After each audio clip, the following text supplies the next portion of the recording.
Muy buenas tardes a todos. Muchas gracias por acompañarnos en esta transmisión en vivo con Luis Antonio Espino para hablar de su libro El poder del discurso populista.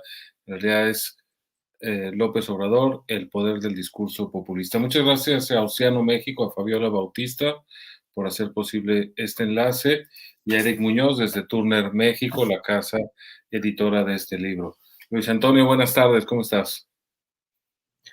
¿Qué tal, Ricardo? Muy buenas tardes a todos. Gracias por estar aquí. Mira, el libro que acabas de publicar me parece uno de los documentos más importantes de los muchos trabajos que empiezan a aparecer en torno a la figura de López Obrador. Es un libro que tiene un sentido del equilibrio muy importante. Es un libro que hace una crítica bastante aguda al periodo previo a la llegada de López Obrador, sobre todo a los políticos de la transición a la democracia en México que no supieron defender la democracia, que no supieron defenderla mediante el lenguaje, hacerla atractiva para la mayoría de la población y, y ese vacío de liderazgo y ese vacío de palabras fue el que ocupó este líder que no es precisamente un demócrata en el sentido liberal de la palabra. Y por eso mi primera pregunta, Luis Antonio, aparte de agradecerte de nuevo esta oportunidad de conversar juntos, es si los políticos de la transición, ¿por qué los políticos de la transición no fueron persuasivos? Bueno, ¿te acuerdas cuando estábamos hablando de cómo debía empezar y cómo debía concluir el libro, Ricardo? Que yo tenía la tentación de empezar por ahí, tal vez hacer desde la introducción un recorrido por los sexenios previos, por el discurso presidencial de sexenios anteriores y al final lo que acordamos, lo que nos pareció mejor fue dejar esto en el epílogo como una conclusión de cómo llegamos hasta aquí. Y lo que yo digo ahí en el libro es que llegamos hasta ahí de tres formas, por tres caminos. Uno es, y me parece el más importante, que el Estado mexicano no se volvió más eficiente ni más eficaz durante los años de la transición a la democracia, o sea, es decir, del 2000 al 2018. Y entonces al ciudadano común y corriente, pues el discurso de los presidentes le sonaba igual, le sonaba que eran simplemente explicaciones o justificaciones de por qué las cosas no estaban saliendo bien, le sonaba a muchas cifras y a muchos tecnicismos y legalismos que muchas veces para el ciudadano común tal vez no le decían nada, no le ayudaban a entender exactamente por qué la realidad personal y de su familia estaba tan distante de lo que en la política se hablaba. Entonces yo creo que esa es una forma, una explicación central, que esa brecha entre resultados y discursos se iba ampliando. Otra es que pues, nuestra sociedad no alcanzó a echar raíces en nuestra sociedad de la deliberación democrática. Somos una sociedad que vive la política de manera demagógica. En el libro explico que eso significa que nos gusta mucho discutir sobre las personas y sobre lo que creemos son los sentimientos y las intenciones, la bondad o la maldad de las personas, de los políticos, ¿no? Discutimos sobre ellos como si los conociéramos y decimos es que estos son buenos, estos son malos. Tú escuchas a los partidarios del presidente y están absolutamente convencidos de que es una muy buena persona, que tiene las mejores intenciones, aunque puedan reconocer que no sabe exactamente lo que hace, pero ninguno te va a decir que el presidente López Obrador es un hombre con malas intenciones. Y por el contrario, pasaba mucho con los presidentes anteriores, especialmente me parece con Calderón y con Peña Nieto, había esta conversación pública en la que parecía que ellos sí tenían malas intenciones, a grado tal que Peña Nieto llegó a decir muy famosamente en una intervención pública, yo no me levanto pensando cómo joder a México, ¿no? O sea, ya en la desesperación de la impopularidad, tratando de explicar al público que no es, que él no tenía ganas de hacerle daño al país, aunque se lo estuviera haciendo de varias formas. Yo creo que esa forma demagógica de vivir y entender la política también nos llevó al punto en el que estamos. En vez de discutir problemas y soluciones, terminamos discutiendo sobre las personas y sus supuestas intenciones y su supuesta bondad o maldad. Y finalmente, Ricardo, pues está el tema de la erosión de la verdad, que también está explicada en uno de los capítulos del libro. Es un fenómeno global, es un fenómeno de nuestros tiempos que ha dado pie al famoso término de la posverdad, que es la sustitución de hechos y datos por opiniones y emociones. Y eso es global, eso tiene toda una serie de implicaciones en todos los ámbitos de la vida pública, de las sociedades, y la política, desde luego, es uno de los ámbitos donde más claro se vive ahora la era de la posverdad. Yo creo que es por esas tres razones es que estamos como estamos. Entonces, digamos que había un divorcio entre la realidad y los hechos, había una falta de cultura democrática que permeaba con demagogia cualquier discusión pública y había un ambiente global que propiciaba un entorno de debilitamiento de los hechos y de la verdad frente a la suspicacia, las teorías de la conspiración y la descarnada mentira, ¿no? Creo que una de las, antes de abordar, digamos, los 5 pasos que descubres del lenguaje y de la forma de comunicar de López Obrador, que es el centro de tu libro y el centro de su estrategia política, a mí hay algo que me molesta mucho de la discusión pública en México y es el uso del término neoliberal para referirse a los gobiernos anteriores a López Obrador, porque si bien es cierto que había enormes problemas, también es cierto que algunas cosas iban lentamente mejorando y hay muchos indicadores objetivos y fácticos que lo demuestran, ¿no? ¿A ti te gusta la etiqueta de periodo neoliberal? ¿Cuál es cómo la calificarías tú? ¿Qué uso descubres en este nombre? En fin, te quería preguntar sobre eso, Luis Antonio. Bueno, yo creo que como muchas cosas de las que se discuten en México es un término bastante elástico, ¿no? Es un término unitaria que se le aplica a muchas cosas. El neoliberalismo como tal, pues sí tiene una base ideológica, me parece que es un término que empieza por hablar, por aplicarse a ciertas políticas económicas que en los años 80 se ofrecieron como una solución a los problemas del estatismo latinoamericano, sobre todo, pero que fue evolucionando el término y ahora pues se aplica a todo aquel político o política de centro, ¿no? Que cree que la combinación democracia, libre mercado es la vía para alcanzar cierto desarrollo y cierto crecimiento y cierta prosperidad. Y creo que en México pues se volvió un San Benito, ¿no? Pero desde siempre yo creo que la izquierda mexicana siempre tuvo esa aversión a las recetas económicas que comenzaron a implementarse a finales de los años 80 y desde ahí comienza el famoso neoliberalismo. Ahora, el neoliberalismo en el relato de López Obrador, pues es básico, es el villano, es el antagonista central del relato que yo en el libro explico cómo este relato es vívido, es memorable y pues tú sabes bien, Ricardo, y el público que nos ve, cualquier buen libro, cualquier buena novela, cualquier buena película o serie de streaming, ¿qué necesita? Pues personajes que te importen y que les entiendas. Y que entiendas con claridad cuáles son sus motivaciones, por qué hacen lo que hacen, el bueno porque es bueno, el malo porque es malo. Y en el relato López Obradorista, el neoliberalismo es la maldad pura, ¿no? Es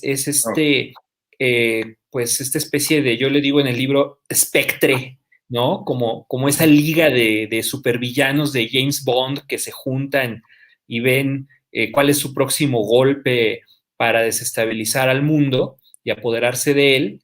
Y así lo describe López Obrador desde hace más de 20 años en sus discursos, como lo platico en el libro, ¿no? Es el villano por excelencia. Entonces, si te molesta el término, pues puede ser que se deba a ese uso retórico, propagandístico, demagógico que se hace de él para englobar no solo a los que realmente creen en la supremacía del mercado, sino ya en realidad a cualquier político de centro, ¿no? Una, yo creo que otra de las grandes virtudes del libro y lo que explica el éxito tan grande que ha tenido en México, no solo de público, sino de crítica y el impacto que ha causado tu libro, Luis Antonio, tiene que ver con una doble combinación. Una parte de tu formación, la bibliografía, los enfoques, que te ponen a alguien que está al día de la última discusión política y de comunicación en México y en Estados Unidos sobre todo, y creo que eso es traer aire fresco a la discusión pública en México, ¿no?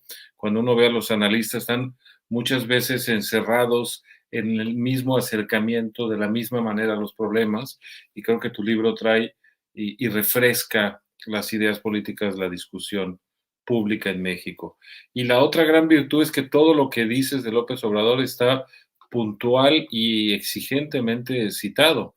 Es decir, que casi podría ser coautor de tu libro, aunque claro, el derecho de cita ampara todo lo que haces, porque claro, al analizar el discurso, la mejor forma de hacerlo no es en abstracto, sino con ejemplos concretos y puntuales, ¿no? Y tú detectas 5 pasos en la construcción, digamos, del discurso de López Obrador. ¿Por qué no nos presentas cada uno de ellos y nos pones un ejemplo para que la audiencia lo pueda ir siguiendo?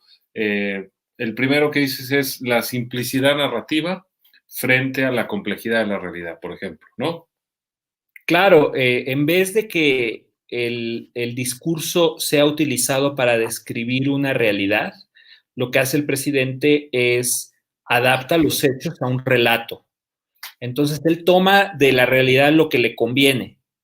Por ejemplo, un caso de corrupción por ejemplo, un caso de abuso de poder, ¿no? Y lo que no le conviene, que es cuando los suyos incurren en abuso de poder o en corrupción, lo desecha, no lo menciona. Simple y sencillamente deja de existir en su discurso. Y entonces su relato divide al mundo en buenos y malos.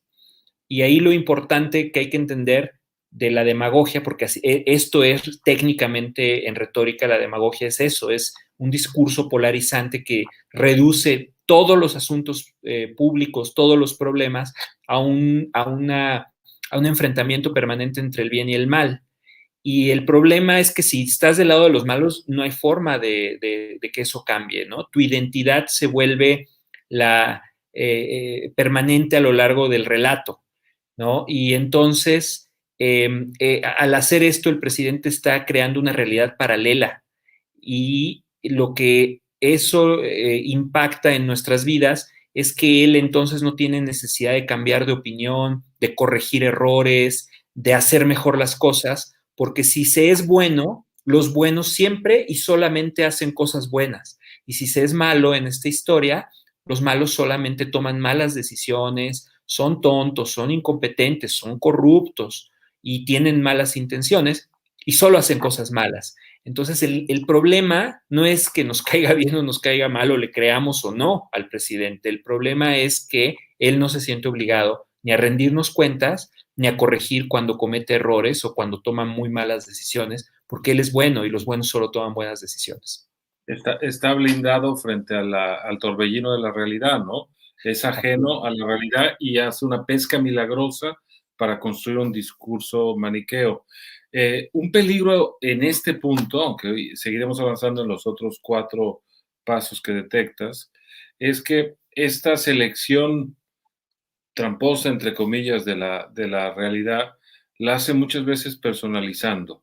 No hay una abstracción, sino nombres y personas concretas. Y a mí eso me molesta particularmente porque la palabra presidencial tiene una carga y un peso real en México y en cualquier país presidencialista. Y que el presidente en una mañanera te señale, te descalifique, te insulte, te minimice, se permite ironizar, pone en riesgo no solo la convivencia global entre todos los ciudadanos, sino probablemente la seguridad personal de la persona señalada, del ciudadano estigmatizado por el presidente. En ese sentido, mi solidaridad con todos los que han sido injustamente señalados por la presidencia, ¿no? Sí, y es justamente el punto de por qué la demagogia es más nociva que los errores de la democracia. No es que la democracia sea perfecta, y mucho menos la democracia mexicana estaba cerca de ser ideal, ¿no? Es un sistema con varios defectos, varias limitaciones, pero el punto aquí y algo que cuesta mucho trabajo explicar es que el Estado, desde el Estado, todos, más bien ante el Estado, todos somos iguales en dignidad y en derechos. Ese es un principio básico de la democracia. Y en el momento en que el jefe de Estado decide que hay un grupo de la sociedad o grupos de la sociedad o personas en particular que no son iguales ni en dignidad ni en derechos al resto, empezamos a tener un serio problema de amenaza a la democracia, porque es atacar uno de los principios fundamentales que es la igualdad de dignidad y derechos ante el Estado. Entonces sí, es gravísimo. A mí me parece gravísimo, sobre todo, pues sabiendo yo como redactor de discursos, la enorme influencia y el enorme peso que tiene la palabra que sale de un líder tan relevante como el presidente. El segundo paso que detectas es la sustitución de la comunicación, es decir, el intento de decir, transmitir un hecho, un suceso, una realidad al público por la propaganda. ¿Por qué no nos explicas un poco esta estrategia? Bueno, justamente en el libro explico la diferencia entre comunicación y propaganda. Básicamente, para no entrar en mucho rollo técnico, la comunicación gubernamental debe estar dirigida a servir al ciudadano, a procurar el interés colectivo y a proteger ciertos bienes públicos, por ejemplo, la seguridad, la vida, la integridad, la salud. Y la propaganda es comunicación, pero dirigida a proteger intereses particulares de un grupo político, de un grupo económico o de un sector de la sociedad, aún por encima del interés público. Entonces, lo que hace el presidente es propaganda porque, pues básicamente, él está enfocado en preservar su imagen como un líder infalible, intachable, que solo toma buenas decisiones y que siempre está pensando en qué es mejor para México, independientemente de los resultados de esas decisiones. Entonces, yo en el libro hablo por ejemplo, del show del avión presidencial, cómo durante meses, incluso en medio de la pandemia, de las peores semanas de la pandemia, el avión presidencial era un instrumento de propaganda que le permitían al presidente distraer la atención del ciudadano sobre lo que estaba sucediendo en esos momentos en el país, que era muy grave, y en vez de eso, tener al pueblo en modo avión, como le dijo un reportero, porque solamente se discutía si la rifa, si no la rifa, qué iba a pasar, y él, antes de la pandemia, además, usó el discurso para convencer a muchísimas personas a lo largo y ancho del país de que los recursos que iba a obtener de la venta, supuesta venta del avión, iban a ser tan grandes que alcanzaban para muchas cosas. Y yo creo que así como dicen que hubo reparto agrario en el siglo XX y que ya íbamos en el cuarto piso de tierra repartida, pues aquí yo creo que ya vamos como que por la 10ª flota aérea repartida, porque el presidente iba de pueblo en pueblo diciendo, aquí vamos a hacer la red de agua potable con lo del avión, acá vamos a darle dinero a los migrantes con lo del avión, por allá vamos a crear otro programa público con lo del avión, y repartió muchas veces el monto que supuestamente obtendría el avión, pero aquí la finalidad es promover su imagen y promover pues la lealtad política a su partido. Ahora muchos me dirán, oye, pues es que eso es lo que hacen todos los políticos, ¿no? Todos andan diciendo que todo está bien, todos prometen cosas, todos buscan ser bien vistos y que voten por su partido. El problema aquí es que eso es el 100% del tiempo y de la comunicación del Estado. Y no nada más durante las campañas o en tiempo electoral o cuando hay un informe de gobierno. Y eso se vio en la pandemia, que también está analizado en el libro, que en vez de que hubiera un esfuerzo de comunicación profesional de riesgo sanitario desde el Estado, se nos sigue dando propaganda política. Sí, porque además esta estrategia de sustituir la comunicación, que es un deber de cualquier gobierno, por la propaganda, se transmina a todas las esferas de la acción pública, porque un liderazgo tan vertical y tan directo como el de López Obrador impone por activa y por pasiva un estilo que se ve en todo lo que toca. Entonces no hay resquicios para la comunicación verdadera en ninguna secretaría, en los órganos legislativos a cargo del partido en el poder, en los medios de comunicación del Estado, y empieza a haber una sensación de discurso monocorde, que es justamente lo contrario en una democracia. En una democracia muchas voces participan y los discursos, incluso los más extremos, tenían su espacio de participación y su lugar, incluso en los medios oficiales, y hoy eso es inconcebible. Un tercer aspecto es el rol de la crítica, ¿no? Que es como la salud de una democracia se mide por la fuerza, por la vigencia de la crítica, y López Obrador tiende a eludir la crítica. ¿Cuál es la estrategia? ¿Cuál es la relación de López Obrador ante la crítica o ante las críticas? Bueno, en general, en el libro explico que él tiene una aversión al conocimiento, la información y la crítica, porque en el libro planteo que él está peleando una batalla por controlar la realidad. O sea, él quiere ser el poseedor de la única interpretación posible de la realidad. Ahora, eso es imposible a menos que se viva en un estado totalitario, ¿no? Pero la lucha la está haciendo. O sea, que sea imposible no quiere decir que él no lo intente. Y lo intenta a diario, ¿no? Y creo que en el caso particular de la crítica, lo que él busca es deslegitimarla a cualquier precio. Que la gente ya no haga caso al argumento, sino que se enfoque en quién dice el argumento. La famosa falacia ad hominem, ¿no? Que es una de las 8 falacias que son la base del discurso del presidente y que explico en el libro, que es atacar al mensajero, atacar al que dice las cosas y ni siquiera es necesario entrar a discutir si lo que está diciendo es cierto, qué evidencia tiene, o tratar de contraargumentarle.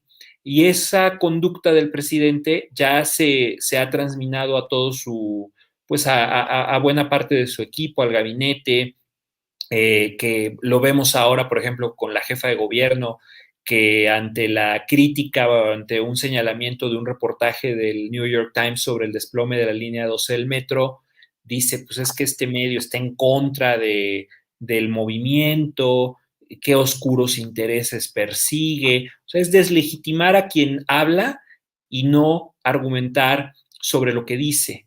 Y creo que eso pues se ha transminado ya en la sociedad. La sociedad ya era así, o sea, ojo, no es que hubiéramos sido atenienses con nuestras togas, discutiendo ¿no? Con silogismos perfectamente bien creados y de repente llegó este señor y nos volvió la peor versión de nosotros mismos. Ya, obviamente, un demagogo solo puede triunfar en una sociedad demagógica y nuestra sociedad ya era bien demagógica antes de que llegara AMLO al poder.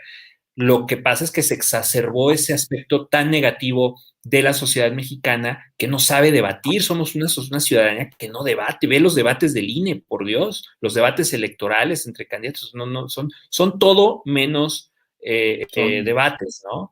Entonces, sí, y lo que queda en los medios cuando hay uno de estos debates aburridísimos ahí con 8 candidatos son las partecitas donde están los ataques, ¿no?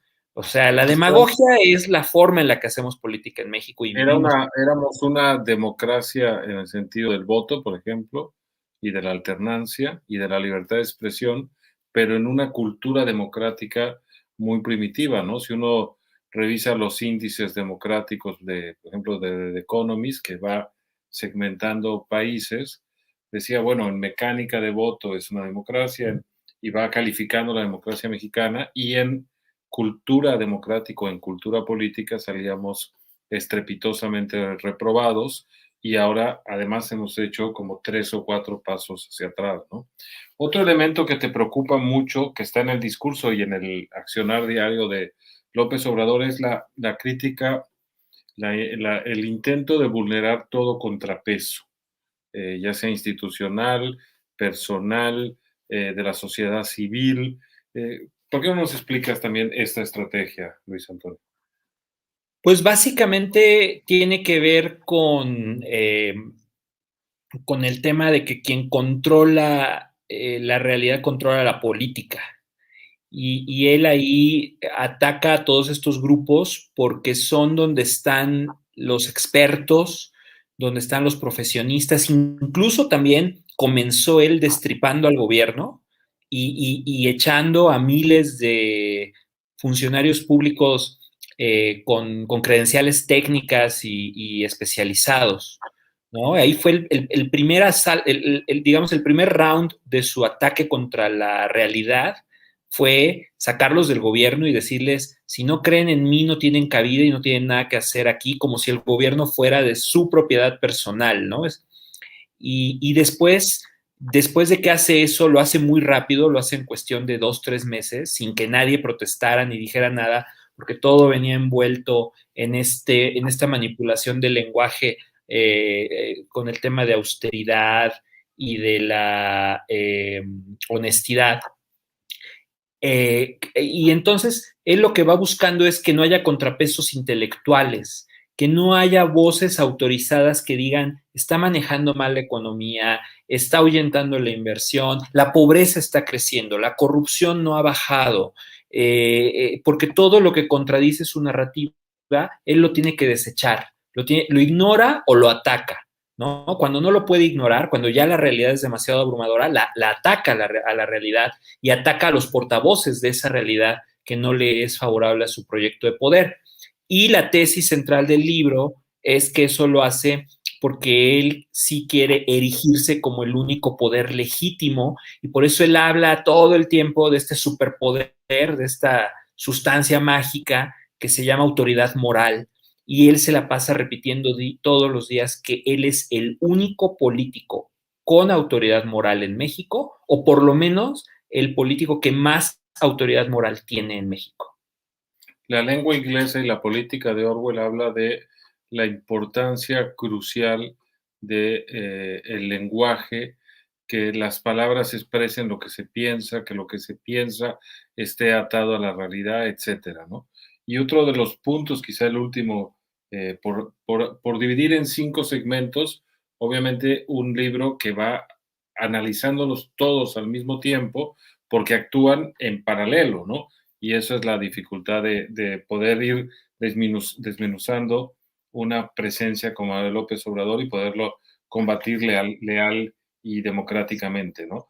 Y en ese sentido, creo que el uso perverso del lenguaje, no solo la manipulación, sino, por una parte, la capacidad de insultar, por otro, el ingenio para captar el lenguaje popular y usarlo para su causa. Y el otro sentido de apelar a los instintos más básicos de la gente, al resentimiento legítimo, ¿no? ¿Cómo es el uso del lenguaje? Ya no digo como estrategia de comunicación, sino en el sentido léxico de las palabras. Pues mira, es un uso estratégico porque no hay palabra que diga el presidente que salga al azar, ¿no? Es deliberado, es sistemático y tiene 3 finalidades. La primera es el desahogo, o sea, y ahí entra el insulto como uno de los ingredientes centrales, que es decirle todos los días a la gente quién tiene la culpa de los problemas del país y hacia quién debe dirigir su enojo, que cuando se queda acumulado el enojo se vuelve resentimiento, y si ese resentimiento no tiene una salida, no se convierte en acción para resolver problemas, se vuelve odio. Y esa es una de las metas del presidente, el lenguaje para el desahogo.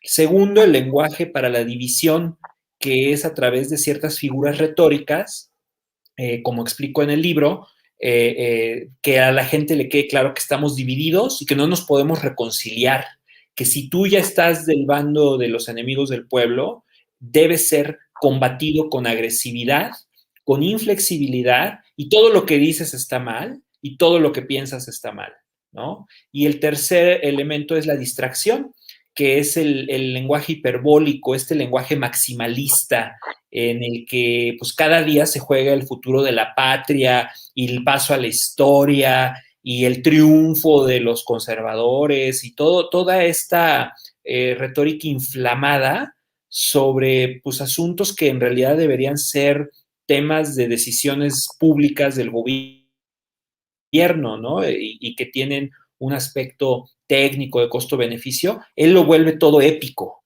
¿no? Y entonces así mantiene a su base encendida y también a sus opositores y también a sus críticos los mantiene al filo del asiento, y en eso que yo llamo en el libro ese reality show grotesco que a todos les parece, o al menos a la mitad de México le parece tremendo y terrible, pero que no podemos dejar de ver, ¿no?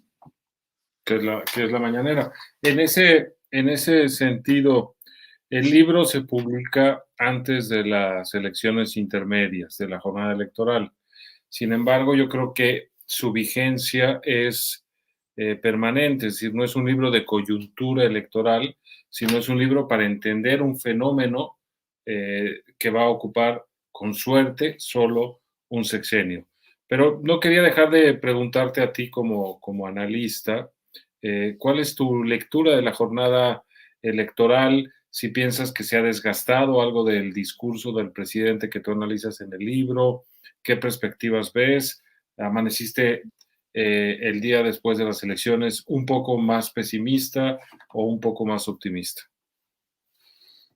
No, yo creo que pues se cumple un poco lo que había escrito en febrero, cuando escribí el epílogo del libro, que yo decía que no veía a la oposición lo suficientemente fortalecida para pues realmente limitar o derrotar este proyecto hegemónico de poder del presidente, por muchas razones que en el libro las menciono. No es el objeto del libro analizar el discurso opositor, pero sí le dejo al lector la idea de que está por debajo, muy por debajo de lo que se requiere en esta hora crítica para la democracia mexicana. Y creo que lo que vamos a ver es una radicalización, porque ese es ahora sí que ese es el manual del discurso populista. El populismo cruza límites que la democracia no se atreve. Rompe reglas todo el tiempo, necesita estar rompiendo reglas para que los seguidores del populismo vean que el líder es diferente y que el líder se hace sus propias reglas y solo sigue sus propias reglas y solo se obedece a sí mismo. Y entonces eso exige en términos de discurso radicalización, ser más duro, más inflexible con los contrarios, doblar las apuestas y ser más audaz con las iniciativas, con las políticas públicas y todo. Entonces yo pienso que en esta segunda mitad del sexenio, contrario a lo que escuché de algunos analistas que decían que el presidente iba a tener que negociar o que iba a tener que buscar alianzas en el Congreso y entonces eso lo iba a hacer reducir o moderar su retórica. Yo creo que vamos a ver un López Obrador recargado, decidido a hacer lo más que pueda de este proyecto de sustitución de la democracia por otra cosa, y va a seguir usando el discurso y el enorme poder del discurso populista para lograr esos objetivos políticos. ¿Tú lo ves entregando la banda presidencial a un legítimo ganador en las elecciones del 24, que fuera, por ejemplo, de la oposición a Morena? Bueno, no lo sé, pero si juzgo a partir del discurso lo que él ha venido construyendo y la forma, como lo explico en el libro, en la cual él ha introducido deliberadamente el tema de la reelección en la conversación pública, hay elementos para ponerlo en duda. Y no por opinión mía y de que yo especulo y pienso y se me ocurre, sino nada más por el análisis puntual del discurso que he hecho para publicar el libro. Creo que sí hay elementos para dudar que por lo menos sí está en su menú de opciones prorrogar su mandato de alguna manera o abrir la posibilidad de una reelección. Que además lo que dices es muy interesante porque efectivamente al ir traspasando barreras, muchas de ellas legales, se vuelve irreversible las acciones, ¿no? El llamarlos a cuentas después en la democracia sería tan costoso para este tipo de líderes que simplemente nunca pueden meter el freno porque saben que lo que sigue es su perder todo lo Perdición. que han ganado, ¿no? En un simple cambio de juego, cuando la democracia es todo lo contrario, a veces se gana, a veces se pierde, el que pierde sigue participando de la vida pública, el que gana sabe que es temporal y no con todo el poder y que, etcétera, ¿no? Es decir, hay un equilibrio armónico y aquí, al contrario, se está polarizando de tal forma que incluso regresando a la democracia nunca volvamos a hacer lo mismo, ¿no? Hay una sensación que el populismo es como una enfermedad autoinmune que cuando bajan las democracias, las defensas democráticas reaparecen, ¿no? Eso es muy, muy difícil de erradicar. Lo vemos en Argentina con el peronismo, que es de los años 40 del siglo XX y que periódicamente reaparece, ¿no? Entonces, en ese sentido comparto contigo el pesimismo, Luis Antonio, pero también agradecer como tu lector y como tu editor este trabajo que me parece imprescindible para entender el doloroso México de nuestros días. Te quería, o sea que muchas gracias Luis por confiar No, en no, y nosotros. gracias a ti también, Ricardo. También te quiero decir, perdón que te interrumpa, pero también agradecerte a ti por la edición, por abrirme las puertas de Turner y por el trabajo de edición del libro, todo lo que mejoró gracias a respecto al primer manuscrito que te acuerdas, ¿no? Estaba muy, muy enfocado en el tema de la pandemia y cómo fue gracias a tus sugerencias mejorando hasta llegar a ser esta obra. Y bueno, pues obvio, todos los errores son míos, ¿no? Todo lo que está mal en el libro. Fíjate que hay mucho interés del público. Estamos en vivo. Después, esta misma conversación permanecerá en las redes tanto de Océano como de Turner y estoy seguro que va a tener un gran impacto. Pero ya ha reunido a muchos seguidores en vivo y hay preguntas del público. Te quiero transmitir tres y si te parece bien, con eso terminaríamos porque también los eventos virtuales tienen un inevitable tiempo, ¿no? Y acaban probablemente eh, cansando al público. ¿En qué medida, te pregunta alguien del auditorio, han ayudado los líderes de la oposición a caer en el juego de López Obrador? Pues yo ¿En creo que qué? de dos formas, ¿no? Hay una forma involuntaria en la cual la oposición le ayuda, que es por la forma en la que reaccionan ante los dichos, las ocurrencias y las barbaridades que va emitiendo a diario. Y creo que el principal error es hablar su mismo lenguaje, es utilizar su lenguaje y eso, aunque sea para combatirlo, abona a lo que él quiere.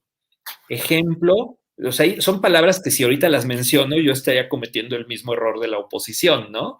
Pero cuando, por ejemplo, vamos a agarrar lo que pasó hace unos días, lo que viene pasando de que ataca a las clases medias.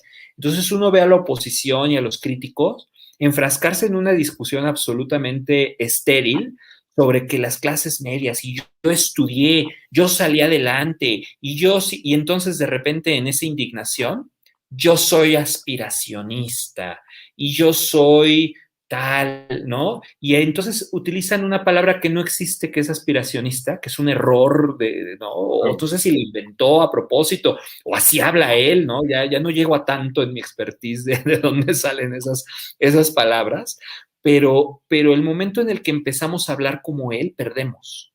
No la oposición, la sociedad. Y entonces cuidar el lenguaje ahí es una de las principales, si no es que la principal recomendación que le hago al lector en el libro, porque como digo en el libro, en las democracias el poder habla con el lenguaje del ciudadano, mientras que en las tiranías es el ciudadano el que habla como habla el poder. Lo que Octavio Paz pedía, ¿no? Regresarle la claridad a las palabras. Hay otra pregunta del público que me parece muy interesante. Te piden si puedes analizar brevemente el caso de la Ciudad de México después de las elecciones. Ah, caray, pero ¿en qué sentido?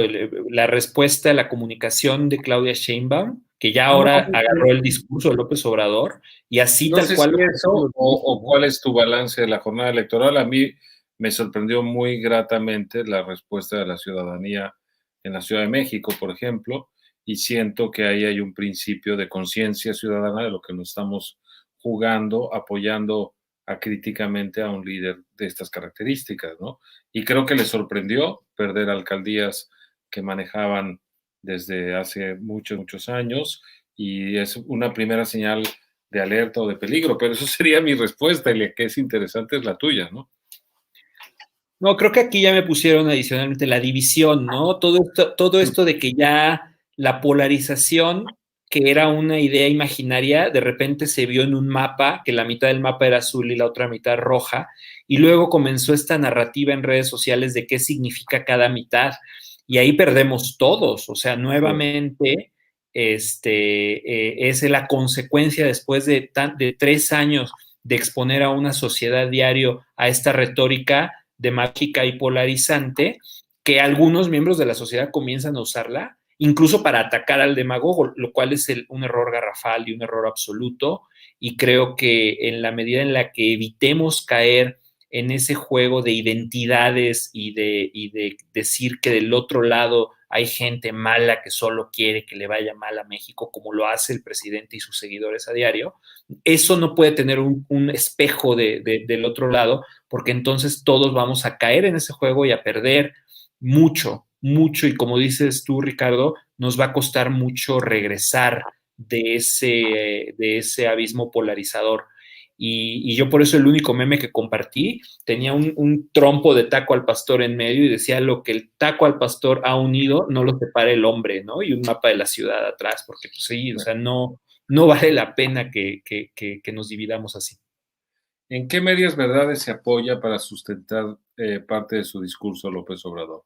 ¿Hay un punto de realidad en lo que dice?